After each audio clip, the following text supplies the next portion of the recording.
Chapter 3, A Figment of Subconsciousness. Shortly a few weeks before going again into that therapy, I started having night dreams. It wasn't the type everyone is supposed to be having when they reach my certain age.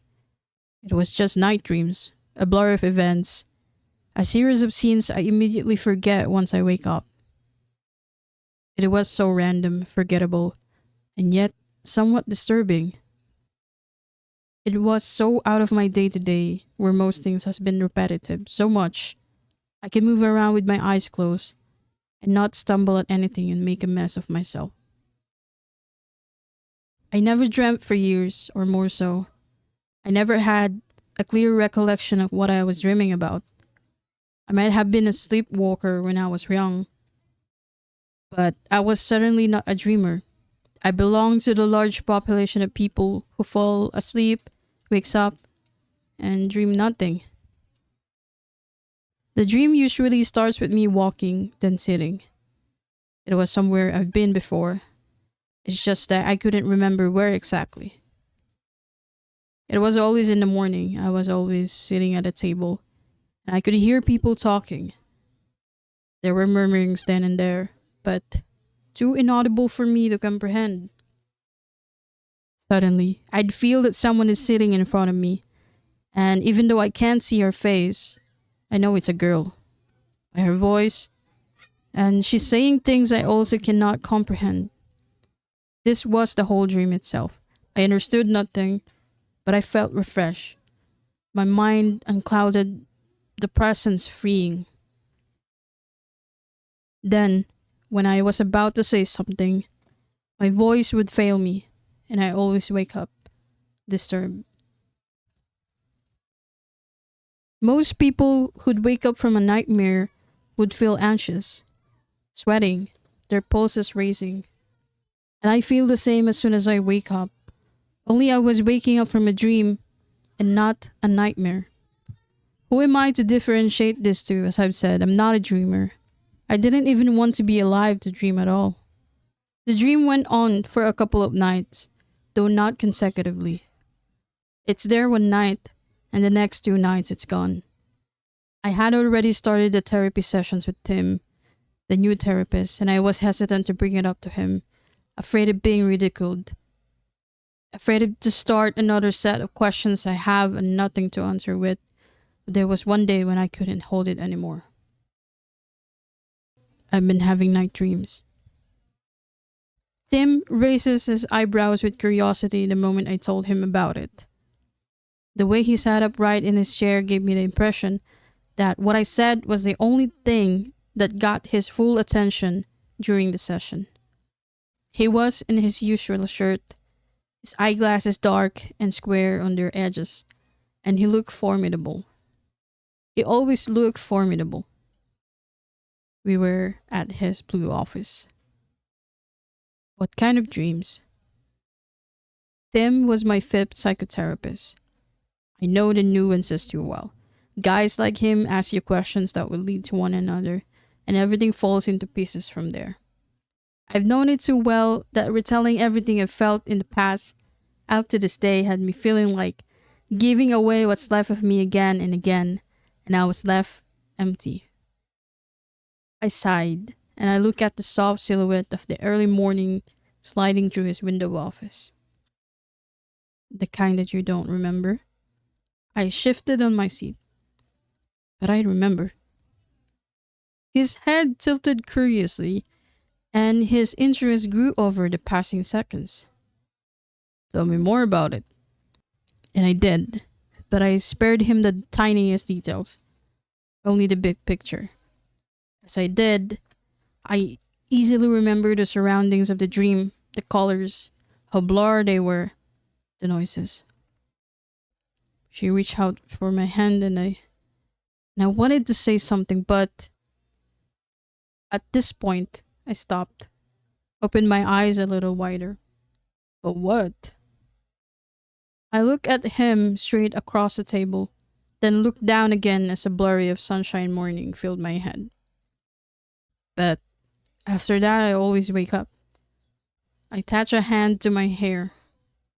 My Thumbs battle with each other as I fight within my desire to say out loud how real it felt, how light, how different. And how long have you been dreaming this way? Just this past 2 weeks, I flinched. It's weird. It's always the same dream, not one thing changed. It's exactly always the same. Tim stayed silent and I expect him to write something on his paper, which he didn't. Instead, he crossed his fingers thoughtfully, laying his elbows steady on the table. Dreaming is as normal as getting to experience it 5 or 6 times in a regular night, so you won't have to worry. I mean, it's not something we should be concerned of. It's completely normal. Well, not for me. As I've said, I'm not a dreamer. I know, but you're human, he replied. Humans are expected to dream. I bit my lip and looked away. He's not getting it. Or I'm not. What's odd is that you said to have the same dream every night. Every other night. Right. You said to have the same dream every other night, and nothing changed in how it starts and ends. He carefully fidgeted on his seat. Reoccurring dreams may not be normal. It may root from something you're not subconsciously aware of within yourself. What do you mean?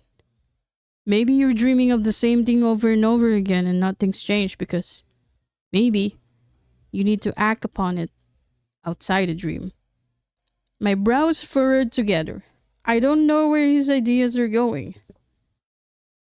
What if it's your subconscious telling you you might enjoy going out for a cup of coffee, perhaps? His eyes gleamed with such interesting possibility. What if everything you dream of was just your subconscious telling you that it's what you're supposed to do? I uncomfortably shook my head, as I already knew what he was about to suggest. I'm not doing that. Try to think of this as a trial and error thing, he said, his hands up, his shoulders shrugged. Try to get out of your apartment this week, like find a place where there's people and you don't have to talk to them. You just see it and order and then pay for the drink and go home. He touched a finger to the rim of his eyeglass, adjusting it. Just try it once or twice. If the dream reoccurs, try it again. If it goes away, good.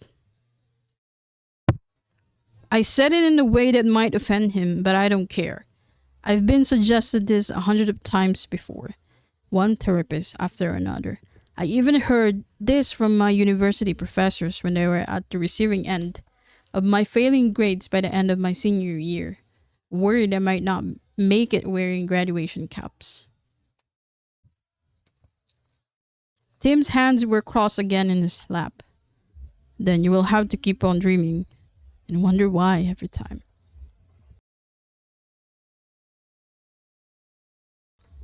I didn't listen to Tim. I didn't go out to surround myself with people.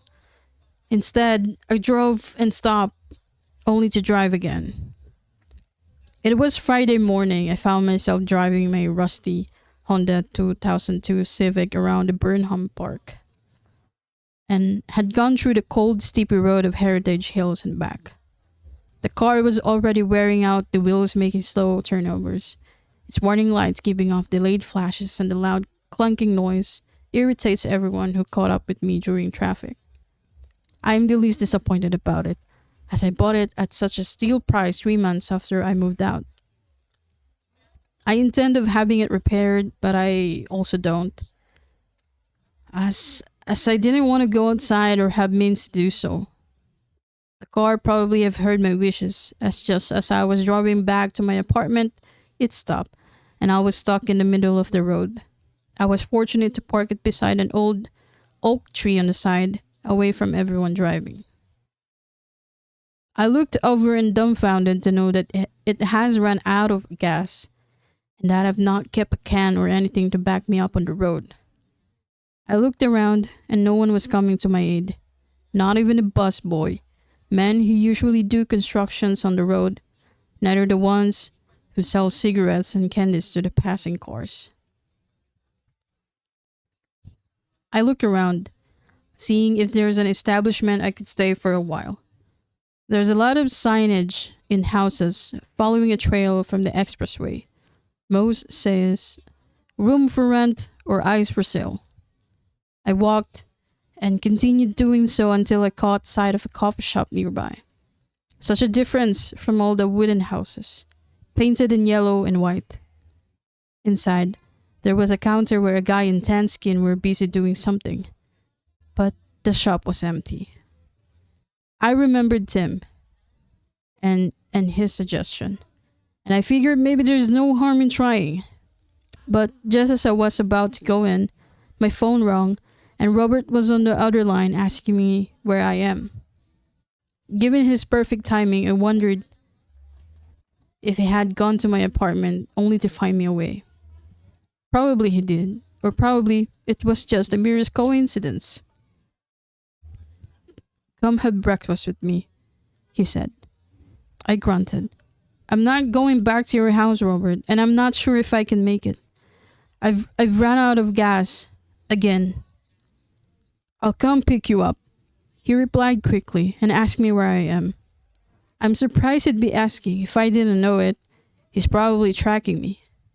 I'm out of my choices. I'm stuck in the middle of the road with no one to help me with. So I told him where I was and he said he'd come pick me up and we'll find a diner somewhere to share the morning with. A morning I didn't know would come haunting at me, out of all the mornings I've remembered.